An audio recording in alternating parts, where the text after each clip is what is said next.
அனைவருக்கும் வணக்கம். நாம் இப்போ பாக்கியலட்சுமி சீரியலில் என்னெல்லாம் சுவாரஸ்யமான விஷயங்கள் நடக்குதுன்னு பார்க்கலாம் வாங்க. நம்ம ஈஸ்வரி பாக்கியா கிட்ட சத்தம் போட்டதுனால பாக்கியா என்ன பண்ணுறாங்கன்னா அடுத்து திரும்ப சரி இப்போ நம்ம என்ன செய்யுது, போலீஸும் வந்து கேஸை எடுத்துக்கல, நம்ம டைரெக்டாக போய் நம்ம சிஎம் மேடமை பார்த்தோம் அப்படின்னா இதுக்கான ஒரு சொல்யூஷன் கிடைக்கும் அப்படின்னு சொல்லிட்டு நம்ம பாக்கியா செல்வி 2 பேரும் என்ன பண்ணாங்கன்னா சிஎம்மை மீட் பண்ணுறதுக்காக அவங்க வீட்டுக்கு போகிறாங்க.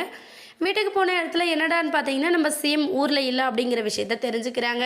தெரிஞ்சுக்கிட்டதுமே ரொம்ப ஃபீல் பண்ணுறாங்க பாக்கியா. ஐயோ, சிஎம் மேடம் இருந்திருந்தாங்கன்னா கண்டிப்பாக நமக்கு சப்போர்ட் பண்ணியிருப்பாங்க அப்படின்னு சொல்லி பாக்கியாவும் செல்வி பேசிக்கிறாங்க. அது மட்டும் இல்லாமல் சிஎம் மேடம் டெல்லி போயிருக்கான்னு தெரிஞ்சு அங்கே இருக்கிற பியோட நம்பரை வாங்கி கண்டக்ட் பண்ணுறாங்க. கண்டக்ட் பண்ணதில் வந்து மேடமை பார்க்க முடியாது, மேடம் மீட்டிங்கில் ரொம்ப பிஸியாக இருக்காங்க, வேணா இன்னும் 1-2 நாள் கழித்து நீங்கள் கால் பண்ணுங்கள், அதுக்கப்புறம் நீங்கள் வேணால் பேசுவீங்க அப்படிங்கிற மாதிரி அவர் சொல்கிறாங்க. உடனே ரொம்ப வெறுமையாக ஃபீல் பண்ண ஆரம்பிச்சுறாங்க நம்ம பாக்கியா. நம்ம பிள்ளை இதுக்கப்புறம் ஒரு நிமிஷம் கூட ஸ்டேஷனில் இருக்கக்கூடாது அப்படிங்கிறத மட்டும் அவங்களோட மைண்டில் ரொம்ப கான்சன்ட்ரேட்டிவாக வச்சுருக்காங்க.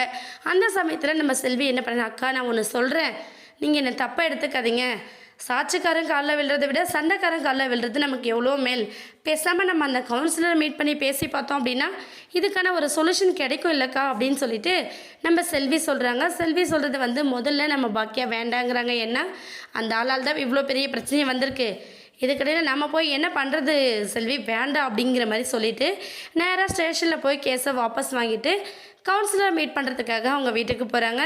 போயிட்டு பார்த்தா கவுன்சிலர் ரொம்பவே கூலாக உட்காந்து சாப்பிட்டுட்டு எதுவுமே ஆகாத மாதிரி இருந்தாலும் போலீஸ்கிட்ட வாக்குமூலம் மட்டும் என்னோடய ப்ராப்ளம் எல்லாத்துக்கும் காரணம் செலியன் அப்படிங்கிற மாதிரி கம்ப்ளைண்ட்டை ரொம்ப ஸ்ட்ராங்காக கொடுத்துட்டாரு.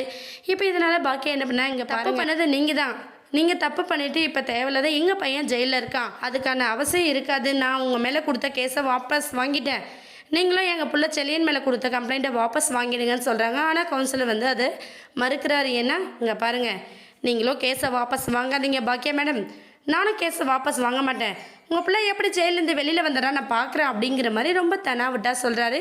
இதை கேட்டதுமே பாக்கியா அப்படியே ஆடி போயிடுறாங்க.